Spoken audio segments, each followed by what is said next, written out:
Now the weight of gold that came to Solomon in 1 year was 666 talents of gold.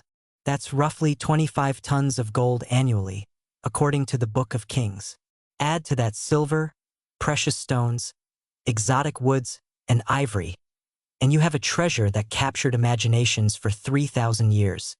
King Solomon, who ruled Israel around 970 to 931 BCE, is remembered as the wisest and wealthiest monarch of ancient Israel.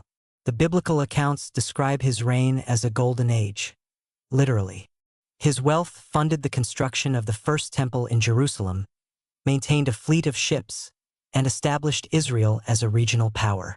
But where did this legendary wealth come from? The Bible mentions trade, tribute from vassal states, and gifts from foreign rulers like the Queen of Sheba. Yet it also hints at something more: mines. Specifically, mines that extracted precious metals from the harsh deserts south of Jerusalem. For centuries, Solomon's mines were dismissed as pure legend, a biblical exaggeration, or confused with fictional adventures like H. Rider Haggard's novel King Solomon's Mines. But in the barren wadis of the Negev Desert and across the border in Jordan's Araba Valley, modern archaeology has uncovered something remarkable: vast ancient mining operations dating to precisely the era of Solomon's reign. The question is, are these Solomon's mines, or simply mines from Solomon's time? The distinction matters. Today, we're going into the desert to separate archaeology from legend. 25 kilometers north of the modern resort city of Eilat lies one of the most geologically striking landscapes in Israel, the Timna Valley. With its rust-red sandstone formations and mineral-rich hills, this area has been called the world's first copper mine. Mining here dates back to the 6th millennium BCE, but it's the operations from the 10th century BCE that interest us today. During what archaeologists call the Iron Age IIA period, precisely when Solomon would have ruled, Timna saw intensive, organized mining on an industrial scale. The evidence is everywhere. Thousands of mining shafts honeycomb the hills. Underground galleries extend for meters into the rock, following copper or veins. The walls still bear the marks of stone hammers and bronze chisels. But mining was just the beginning. Scattered across the valley floor are the remains of dozens of smelting camps. These were workshops where raw ore was heated in clay furnaces to extract pure copper. The slag heaps, waste material from smelting, still contain enough copper residue to give them a green tint. 30 kilometers northeast, across the modern Israeli-Jordanian border, lies the Faynan district. If Timna was impressive, Faynan was extraordinary. The site of Khirbet and Nahas, whose name means ruins of copper in Arabic, contains the largest copper smelting site in the ancient Near East. We're talking about over 100,000 tons of slag, the accumulated waste from centuries of metal production. Recent excavations directed by Thomas Levy and Mohammed Najjar have revealed sophisticated fortified compounds, administrative buildings, and dozens of smelting installations. This wasn't a small-scale operation. This was industrial production. Using advanced dating techniques, including radiocarbon dating of organic materials trapped in slag layers and archaeomagnetic dating of furnaces, researchers have created a detailed timeline of activity. And here's where it gets interesting. The data shows major production peaks in the 10th century BCE, with particularly intensive activity in the early part of that century. This corresponds directly to the period when Solomon ruled in Jerusalem. Together, Timna and Faynan formed part of what may have been an interconnected mining and metallurgical complex in the Araba Valley, producing copper on a scale not seen again in the region for centuries. For decades, the dating of these mines was contested. Early archaeologists, influenced by Egyptian records, attributed Timna's major operations to the 13th to 12th centuries BCE, during the Egyptian New Kingdom. The Bible's account was considered unreliable, but in the 2000s and 2010s, new excavations and scientific dating methods revolutionized our understanding.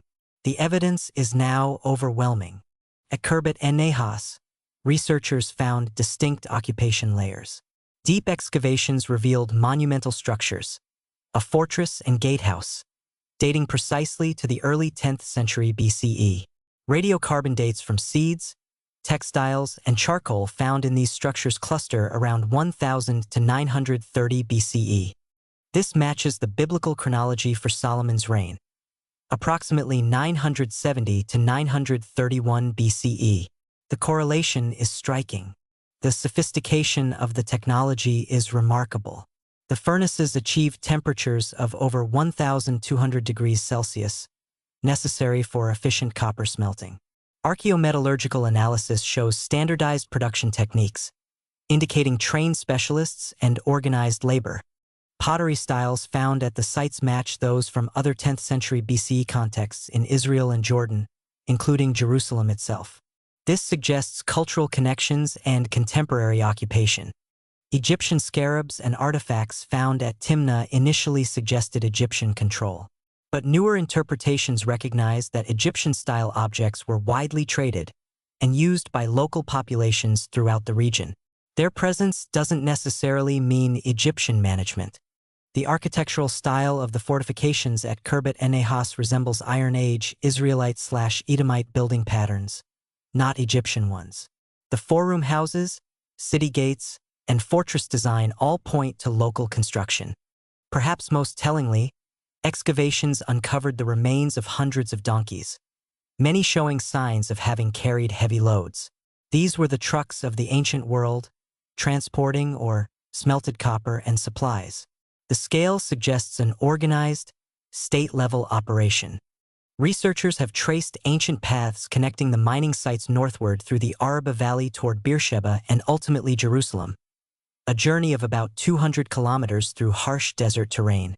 Based on slag deposits and smelting efficiency estimates, archaeologists calculate that these operations could have produced dozens of tons of copper per year during peak periods. While copper isn't gold, it was extremely valuable in the Bronze and Iron Ages for tools, weapons, and trade. So we have extensive mining operations in the Negev and Edom regions, dated to the 10th century BCE, with evidence of organized, large-scale production.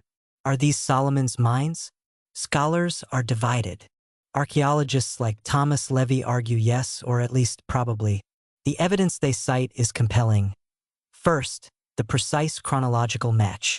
The peak activity at these sites corresponds exactly to Solomon's reign, as dated by biblical chronology and cross-referenced with other ancient Near Eastern records. Second, the scale and organization. These weren't small prospecting operations.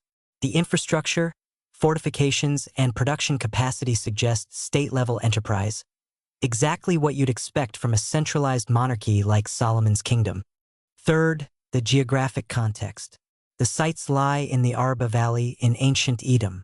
The Bible specifically mentions Solomon's relationship with Edom. 2 Samuel 8 verse 14 states, "He put garrisons in Edom. Throughout all Edom he put garrisons, and all the Edomites became David's servants." Control of Edomite resources would have been a benefit of this subjugation. Fourth, the copper itself. While the Bible emphasizes Solomon's gold and silver, it also mentions vast quantities of bronze, a copper alloy, used in the temple construction. 1 Kings 7 describes bronze pillars, basins, and decorative elements weighing many tons.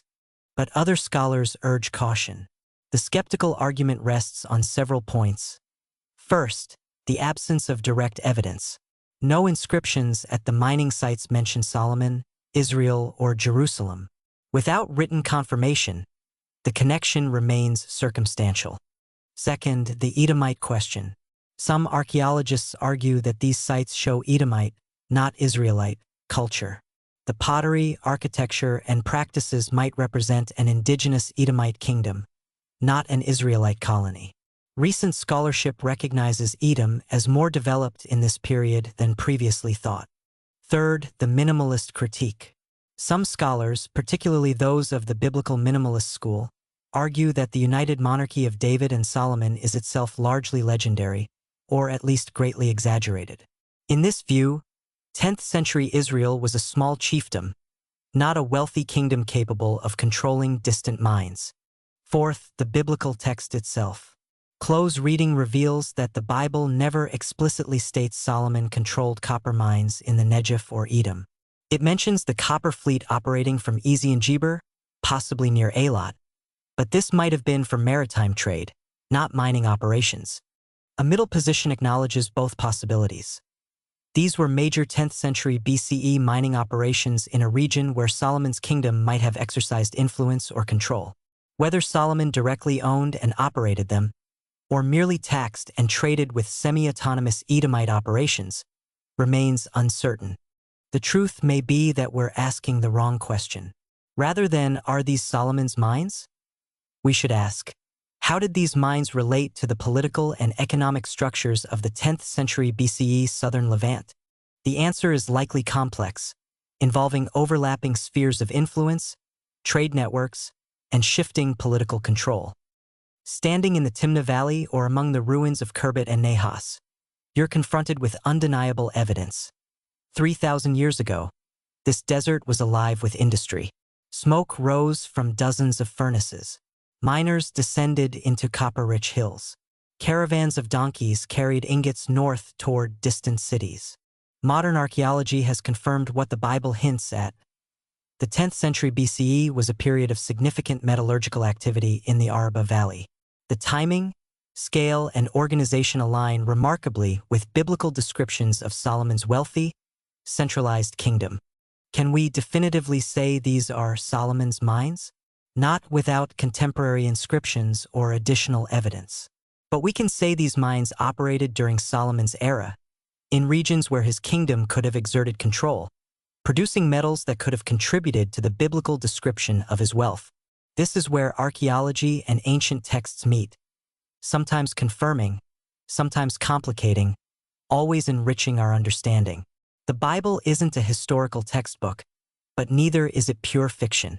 It's a collection of texts that reflect real places, real people, and real events, filtered through theological and literary lenses.